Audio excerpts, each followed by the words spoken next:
It's the only culture which is still conscious that God is our making. Dissolving Him is the symbol that if you use your intellect right, you can dissolve the world. To reverse these roles is most important because if you determine the nature of your mind, something wonderful could happen.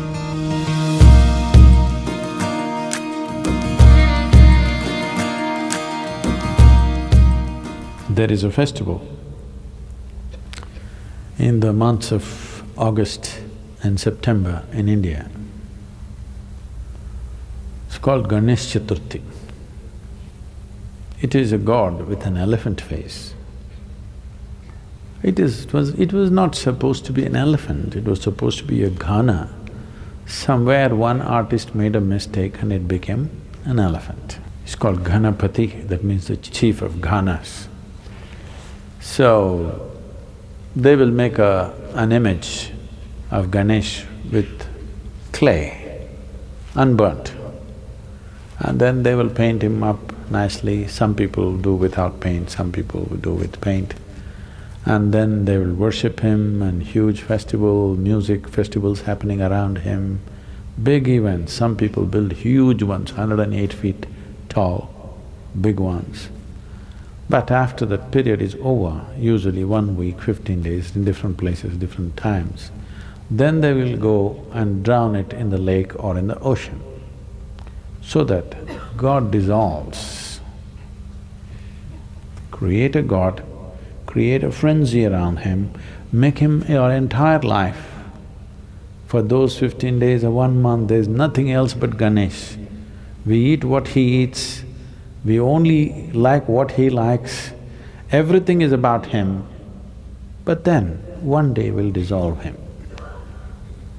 Once he's dissolved, he's done. It's the only culture which is still conscious that God is our making. So, he is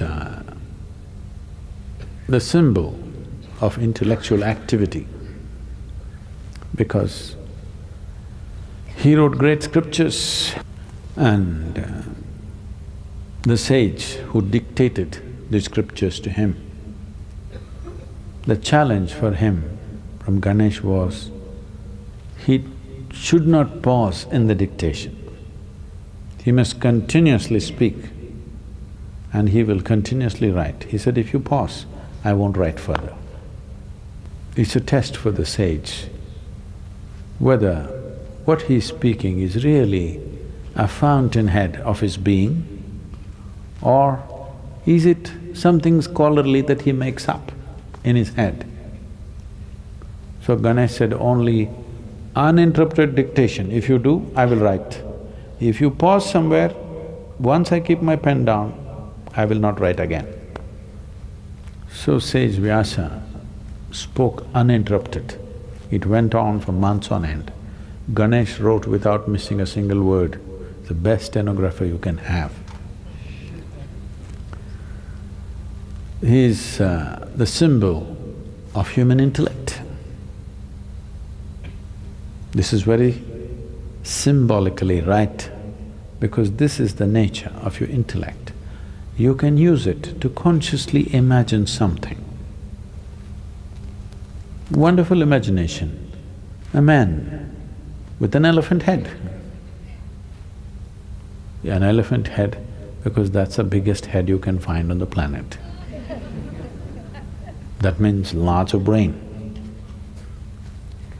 So, the symbol of human intellect, dissolving him is the symbol that if you use your intellect right, you can dissolve the world. Dissolving the activity of your intellect is no problem.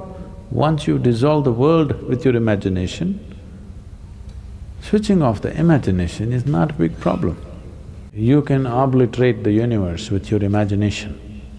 In your experience, universe will not exist if you create a powerful imagination.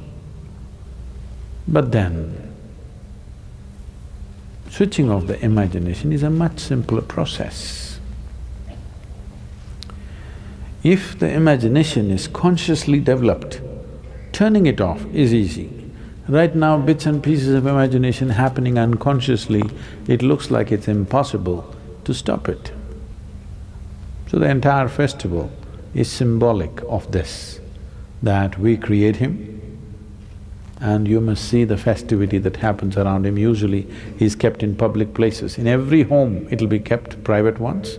Apart from that, on the streets, big ones, many streets will be blocked for this 15 days to 30 days, traffic stopped, everything. He will be sitting right in the middle of the street, big celebrations, music, stuff happens around it, people live around him for this period.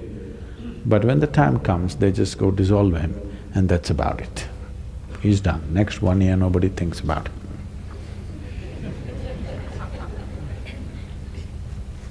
If you could do this full-fledged with your imagination and your intellect, oh, this mind or this activity that we call as mind, I want you to get this clearly. Your mind is not an absolute thing. It is only a certain type of activity. No activity, no mind. Yes or no? Suppose you have no thought at all right now. Do you have a mind? Oh, I have a mind, I don't have a mind. Yes, you have, because that's a thought. If there is no thought, there is no such thing as mind, because it's a certain activity.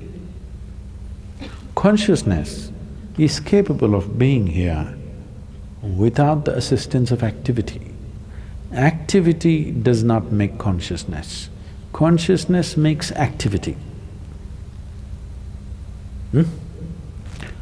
I move the hand does not move me. It's me who moves the hand. Similarly, it's me who moves the mind. It's not the other way round, but it's become the other way round. The nature of your mind has become you, isn't it? All the freaky stuff that your mind does has become your quality, isn't it? Now, to reverse these roles is most important, because if you determine the nature of your mind, something wonderful could happen. If your mind determines the nature of who you are, it is an accident. Is it a terrible accident or not? That situations decide, but it's an accident.